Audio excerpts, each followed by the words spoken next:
Good morning students, this is your maths class.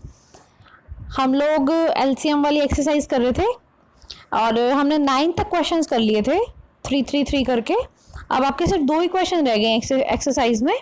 चलो हम लोग 2 क्वेश्चन लास्ट हैं, ये भी कर लेते हैं आज। क्वेश्चन नंबर 10 है, find the LCM of the following numbers. हमें क्या करना है, इन नंबर्स के एलसीएम निकालने हैं और एक चीज़ भी बतानी है। Observe a common property in the obtained LCMs. हमें बताना है कि इन सब का एलसीएम निकालने के बाद ना कुछ कॉमन प्रॉपर्टी हमें शो होगी, वो हमें बतानी है क्या है।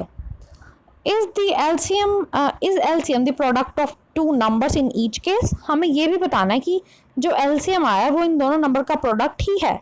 तो जब हम एलसीएम निकालेंगे तो हमें पता लगेगा। चलो देखते हैं क्वेश्चन नंबर 10। देखो फर्स्ट पार्ट है, एलसीएम लेना है हमें 4 और 9 का। तो 4 9 के फैक्टर्स बना लिए, 4 के फैक्टर्स बना लिए। और हमें पता है जो भी नंबर मैक्सिमम टाइम्स होता है वो हम लिखते हैं। जैसे 2 2 बार है तो दोनों बार लिख दिया, 3 3 टाइम्स है तो 3 तीनों बार लिख दिया। अब मैंने दोनों मेथड से कर दिए, प्राइम इस मेथड से भी कर दिया, इस मेथड से भी कर दिया। आपको जो मेथड ईजी लगता है आप उस मेथड से कर सकते हो। तो हमने एलसीएम निकाला इन सबको मल्टीप्लाई करके, तो हमारे पास क्या आया 36। ठीक है, तो 9 इंटू 4 जब हम करेंगे तो भी हमारे पास 36 आता है। ठीक है, चलो एक और पार्ट देखते हैं। बी पार्ट देखो, बी नहीं है सॉरी, ये सी पार्ट है शायद। हाँ ये सी पार्ट है 5 और 6। ठीक है, सी पार्ट है 5 और 6। तो 5 और 6 का जब ऐसे करके आप एलसीएम निकालोगे, 2 पे गया तो यहाँ 3 बच गया, ये 2 पे नहीं जाता तो ये 5 आ गया, फिर 3 पे गया तो 1 आ गया, फिर 5 पे गया तो ये 1 आ गया। जब 1 1 आ जाते तो हम रुक जाते हैं। तो एलसीएम क्या आ गया 2 इंटू 3 इंटू 5, यहाँ लिख दिया हमने। फिर हमने इसे क्या किया, मल्टीप्लाई करके हमारा आंसर क्या आ गया 30। फिर से जब हम देखते हैं कि 6 इंटू 5 जब हम करेंगे तो भी आंसर क्या आता है 30, एलसीएम भी 30 आ रहा है। ऐसे ही देखो ये वाले दोनों पार्ट मैंने करे हैं, ये दोनों पार्ट आप खुद बच्चे करना। ठीक है, मैं आपको इसका आंसर बता देती हूँ। ये 2 पार्ट के बेसिस पे बता रही हूँ मैं। जब आप ये 2 पार्ट करोगे ना तो भी सेम ही आंसर आएंगे, मतलब जैसे हमने अब सॉल्व किए वैसे ही होंगे ये दोनों पार्ट भी। तो हमें क्या लग रहा है कि कौन सी प्रॉपर्टी यूज़ हो रही है जब हमने एलसीएम निकाले, तो हमें क्या लग रहा है कि कौन सी प्रॉपर्टी यूज़ हो रही है। प्रॉपर्टी यूज़ हो रही है को प्राइम नंबर्स वाली, क्योंकि हमें पता है जो को प्राइम नंबर्स होते हैं ना उनमें कुछ कॉमन नहीं होता, उनमें कॉमन फैक्टर क्या होता है, सिर्फ 1 होता था। तो इसलिए कॉमन प्रॉपर्टी कौन सी लग रही है यहाँ पे, को प्राइम नंबर्स वाली लग रही है। क्योंकि एलसीएम ऑफ को प्राइम नंबर्स क्या होता है, जब हम उन दोनों नंबर्स को ही मल्टीप्लाई कर देते हैं। और वो पूछ रहा था कि जब हम एलसीएम निकालेंगे तो क्या इन दोनों नंबर को मल्टीप्लाई करने पे भी वही नंबर आता है जो एलसीएम है। हाँ देखो वही आ रहा है, 9 इंटू 4 करते हैं तो भी 36 आता है और हमारा एलसीएम भी 36 है। ऐसे यहाँ पे 6 इंटू 5 करते हैं तो भी 30 आता है और हमारा एलसीएम भी क्या है 30 है। तो हम क्या लिख देंगे, और जब आप बी पार्ट और डी पार्ट करोगे ना तो भी यही आएगा। ठीक है, तो हम क्या लिख देंगे, yes in each case the LCM of given numbers is the product of 2 numbers. ठीक है, तो सारे केसेस में ऐसे होगा। अब आप क्या करना, देखो मैंने दोनों पार्ट ऐसे लिखे हैं ना, रुको एक सेकेंड अभी बताती हूँ। देखो ए पार्ट और सी पार्ट मैंने किया ना, बी और डी पार्ट भी आप लोग यहीं कर लेना, साथ में ही कर लेना। उसके बाद ये वाली लाइन्स लिख लेना। ठीक है, जैसे 2 पार्ट मैंने कर दिए ना, 2 पार्ट आप मान लो यहाँ पे कर दिया आप लोगों ने, 1 2 3 और 4 ऐसे कर लेना। फिर ये चारों पार्ट करने के बाद ये वाली लाइंस लिख लेना। ठीक है, तो चारों के लिए अप्लाई हो जाएगी ये एक ही लाइन। ठीक है ना, याद रखोगे ना क्या करना है आप बच्चों ने, ये दोनों पार्ट तो यही देख देख के कर लेना। ठीक है, बाकी जो दोनों पार्ट है ना वो आप लोग इन 2 पार्ट्स के बाद ही करोगे, फिर ये वाली लाइन लिखोगे। समझ गए, ये वाली लाइन लास्ट में लिखनी है, पहले चारों पार्ट सॉल्व करने हैं। चलो क्वेश्चन नंबर 11 देखते हैं आप। Find the LCM of the following numbers in which one number is the factor of other। देखो हमारे पास ये क्या है, नंबर्स दिए हुए हैं 5 और 20। जब हम 5 को देखते हैं तो हम क्या देखते हैं कि जो 20 है ना ये इसका फैक्टर है।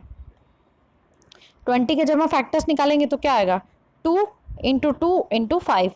तो 20 के फैक्टर्स में क्या आता है 5 आता है। ठीक है, ऐसे जब हम ये वाले एग्जाम्पल्स देखेंगे कि जो पहला वाला नंबर है ना दूसरे वाले का फैक्टर है, दूसरे वाले के फैक्टर जब हम 18 के फैक्टर लिखेंगे तो हमारे पास क्या आएगा 2 इंटू 3 इंटू 3। यही आएगा ना। तो 3 इंटू 2 क्या हो गया 6, 6 मतलब इसका फैक्टर है, यही बात हो गई। ऐसी 48 देखेंगे, ऐसी 45 देखेंगे, तो हम देखते हैं कि जो सेकंड वाला नंबर है ना वो फर्स्ट वाले का फैक्टर है। फर्स्ट वाला नंबर, सॉरी, फर्स्ट वाला नंबर फैक्टर है, इसमें भी फर्स्ट वाला नंबर फैक्टर है किसका, बड़े वाले नंबर का। ठीक है, ये तो हमने देख लिया। What do you observe in the results? तो रिजल्ट में कुछ कॉमन आएगा, हमें वो देखना है क्या आता है। चलो पहले रिजल्ट निकालते हैं, क्या आएंगे इनके एलसीएम्स। देखो एलसीएम निकाला हमने 5 और 20 का, तो देखो ऐसे ही वही 2 से डिवाइड किया, ये 5 लिख दिया, 10 आ गया।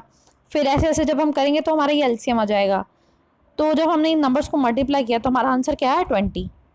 ठीक है, ओके। ऐसे ही मान लो सी पार्ट किया मैंने, तो क्या आ गया 12 और 48 से। ऐसे ही फिर 2 2 2 2 और 3, जब हम करते जाएंगे इनको लास्ट में जो 1 1 आया जाएगा, तो ये मतलब ये हमारे एलसीएम वाले नंबर्स हैं। फिर इनको जब मल्टीप्लाई किया तो हमारे पास क्या आ गया 48। अब देखो कुछ कॉमन चीज़ दिख रही है आपको। देखो ये जो बड़े वाला नंबर था हमारा एलसीएम भी वही आ रहा है, यहाँ पे जो बड़े वाला नंबर था हमारा एलसीएम भी वही आ रहा है। ठीक है, हमारा एलसीएम भी वही आ रहा है। तो यहाँ पे बड़ा नंबर कौन सा था 20, हमारा एलसीएम 20 आ गया। यहाँ बड़ा नंबर कौन सा है 48, तो हमारा एलसीएम 48 आ गया। इसका क्या मतलब हुआ कि जब बड़े वाले नंबर का फैक्टर होता है छोटे वाला नंबर, तो जो बड़े वाला नंबर है ना वही एलसीएम होता है। अगर बड़े वाले नंबर का फैक्टर है छोटा नंबर, तो बड़े वाला नंबर ही एलसीएम होगा। मान लो एक और एग्जांपल लेती हूँ मैं, मान लो कि 3 और 9 है, इसका आपने एलसीएम निकालना है। अब ये जो छोटा वाला नंबर है ये बड़े का फैक्टर है ना, तो इसका क्या मतलब, वो हम बिना निकाले भी बता सकते हैं कि जो हमारा एलसीएम आएगा ना वो 9 आएगा। समझ गए क्या कहना चाह रही हूँ मैं? मान लो हमारे पास नंबर्स है 4 और 12। अब 12 के फैक्टर्स में आता है ना 4, हाँ बिल्कुल आता है। अगर हम 4 और 12 का एलसीएम निकालने लगें तो हम क्या कह सकते हैं कि हमारा एलसीएम क्या आएगा 12 आएगा, क्योंकि ये इसका फैक्टर भी है और बड़ा नंबर कौन सा है 12, हमारा एलसीएम 12 आएगा। तो वो यही कहना चाह रहा है। ठीक है, तो देखो हम क्या लाइन लिख देंगे यहाँ पे, when a number is a factor of other number then their LCM will be the larger number. तो अगर एक नंबर दूसरे वाले का फैक्टर है तो जो बड़े वाला नंबर है ना वही हमारा एलसीएम होगा।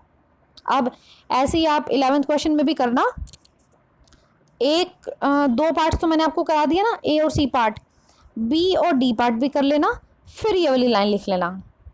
समझ गए? जैसे क्वेश्चन नंबर 10 में मैंने आपको बताया था, ए और सी पार्ट मैंने करा दिए, बी और डी पार्ट करके फिर ये लाइन लिखनी है, मतलब चारों पार्ट करने के बाद वो कॉमन लाइन लिखनी है हमने सब में। ठीक है, चलो अब आपका होमवर्क देख लो, ये एक्सरसाइज पूरी हो गई आपकी।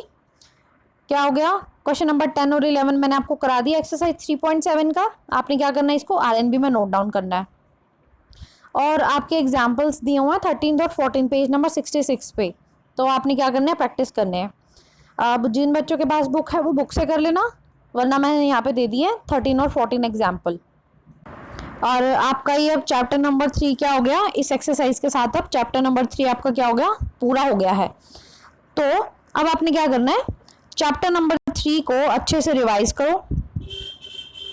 ठीक है, क्या करोगे, अच्छे से रिवाइज, इसके सारी एक्सरसाइजेस करोगे, सारे एग्जाम्पल्स करोगे, जो सारे मैंने क्वेश्चंस कराए हैं वो सारे अपनी आरएनबी से रिवाइज करोगे, जो पीएनबी में करने दिए थे वो भी रिवाइज करोगे। और आपका ये सब चैप्टर का क्या होगा, टेस्ट होगा, टेस्ट। ठीक है, कब होगा, ट्यूसडे को। आपका चैप्टर नंबर 3 का कब है टेस्ट, ट्यूसडे को टेस्ट है आपका। ठीक है, अब मैंने आपको 2 डेज दे दिए रिवाइज करने के लिए, संडे भी मिल गया आपको और मंडे भी मिल गया, और वैसे तो सैटरडे भी है, तो सैटरडे को कोई बात नहीं, सैटरडे को आप जो ये वाला काम दिया ना मैंने आपको, ये रिवाइज कर लेना। सैटरडे को तो यही करना है आपने, संडे और मंडे को टेस्ट की प्रैक्टिस करनी है, तो ट्यूसडे को आपका टेस्ट होगा इसका। ठीक है, चैप्टर नंबर 3 का ट्यूसडे को आपका टेस्ट है, तो अच्छे से रिवाइज करो सारे क्वेश्चन सब कुछ। ओके, चलो थैंक यू।